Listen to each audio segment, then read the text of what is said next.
Coming to the aspirants again, now the Air Force had taken a decision a few years back to have some vacancies for logistics and Adam as well as technical branch in NDA. Alongside the earlier, the NDA was only for flying. There have been, I think it's been more than 3 or 4 years that we have had cadets going to NDA. They can opt for flying as a second this thing. They could opt for technical branch. They could opt for Adam or logistics. Personally, having seen training at NDA from very close quarters for more than 3 years as a divisional officer, uh, I couldn't agree more with the reasoning behind this move. It's a Mhm. fantastic move because when people go through the grind together in life, when they meet each other at work or outside work, the bonhomie or the way you connect with each other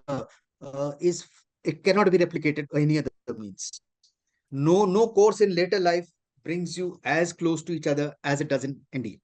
So Absolutely.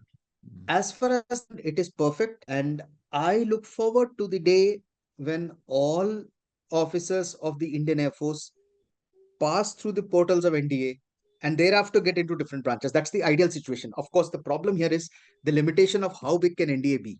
Because if they start Absolutely. absorbing everybody from Army, Navy, and Air Force, NDA will have to be 5 times the present size. Yes. So these are things which the planners have to look after in future. But as it stands today, the situation is that in addition to flying branch, they have also introduced a percentage of engineering officers who will be coming from NDA. So after finishing the training in National Defense Academy, they will then come into Indian Air Force and go through the grind which they do right now in AFTC and at Air Force Academy. That's another place we're trying to bring in joint training together for some, at least for one term. So I think it's a move in the right direction. But ideally, if you personally ask me, everyone should come from NDA and everyone should go to the academies and then pass out, because what happens is that is the ultimate way in which you will connect with each other throughout your life. Absolutely. Absolutely. I mean, I can't agree more on this. Being an ex-NDA myself, the kind of the understanding you have about each other, so the same thing grows while you rise in the ranks in separate services. Well, all I can say to the young boys and girls who are aspiring to join the armed forces primarily, and then in case they do want to join the logistics branch, I think there's a great future waiting for you, not just in the Indian Air Force, but even if you do leave Indian Air Force after 12 or 13 years, whatever, when you step out in the corporate world, there is definitely thinking in the HR agencies in the corporate side where they are increasingly preferring people coming from the armed forces. And if you happen to be from logistics, you will make excellent supply chain specialists.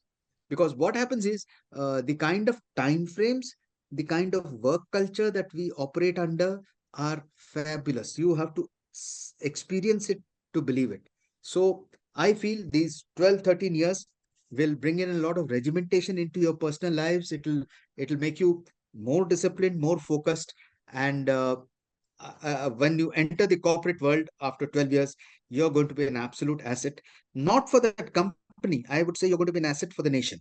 So I feel whether you serve in the Air Force till you retire or you step out in between and join the corporate side, either way, you will contribute to national building, and that is a great cause.